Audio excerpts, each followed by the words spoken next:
Oke, perkenalkan nama saya Claudio Rampen, Fakultas Hukum Unika del Sal Manado. Pada kesempatan ini, saya akan menjelaskan proses beracara perdata di persidangan. Yang pertama ialah pendaftaran perkara.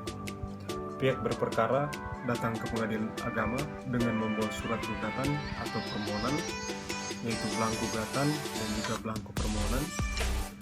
Yang kedua, pihak berperkara menghadap petugas meja pertama dan menyerahkan surat gugatan atau permohonan minimal 6 rangkap beserta fotokopi kutipan akta nikah yang telah ditempeli materai dan dicap pos dan fotokopi KTP. Yang kelima, pemegang kas menandatangani surat kuasa untuk membayar skum dan membubuhkan nomor urut perkara dan tanggal penerimaan perkara dalam surat kuasa untuk membayar skum, kemudian menyerahkan tindasan pertama surat kuasa untuk membayar yang telah dicap lunas dan surat gugatan atau permohonan kepada pihak berperkara.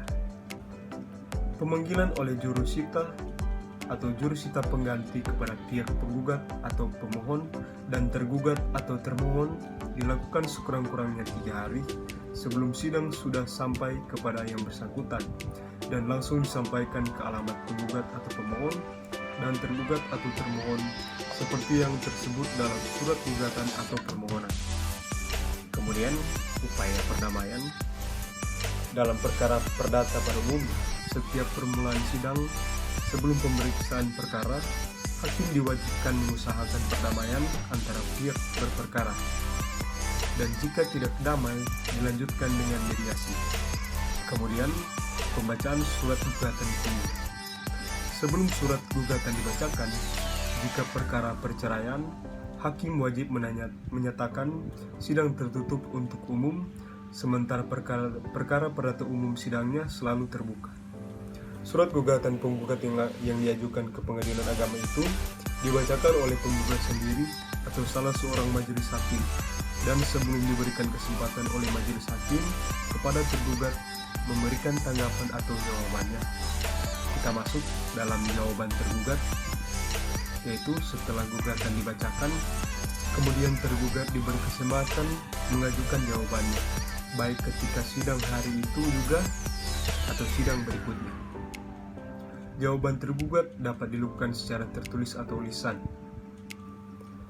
Pada tahap jawaban ini, tergugat dapat pula mengajukan eksepsi atau tangkisan atau rekonvensi atau gugatan balik, dan pihak tergugat tidak perlu membayar panjar biaya perkara.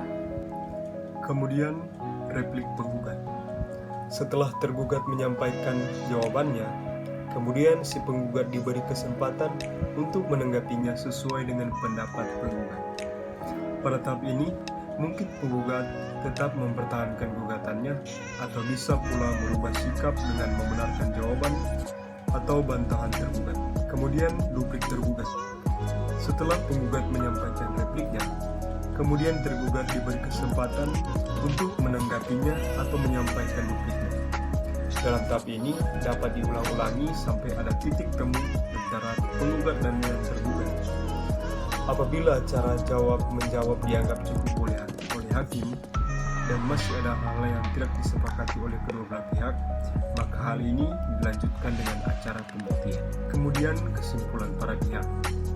Pada tahap ini, baik penggugat maupun tergugat diberi kesempatan yang sama untuk mengajukan pendapat akhir yang merupakan kesimpulan hasil pemeriksaan selama sidang berlangsung menurut pandangan masing-masing. Yang terakhir yaitu putusan hakim. Setelah selesai musyawarah majelis hakim sesuai dengan jadwal sidang, pada tahap ini dibacakan putusan majelis hakim. Setelah dibacakan putusan tersebut, penggugat dan tergugat berhak mengajukan upaya hukum banding dalam tenggang waktu 14 hari setelah putusan diucapkan. Apabila penggugat atau tergugat tidak hadir saat dibacakan putusan, maka jurusita pengadilan agama akan menyampaikan isi atau amar putusan itu kepada pihak yang tidak hadir, dan putusan baru berkekuatan hukum tetap selama 14 hari. Amar putusan diterima oleh pihak yang tidak hadir.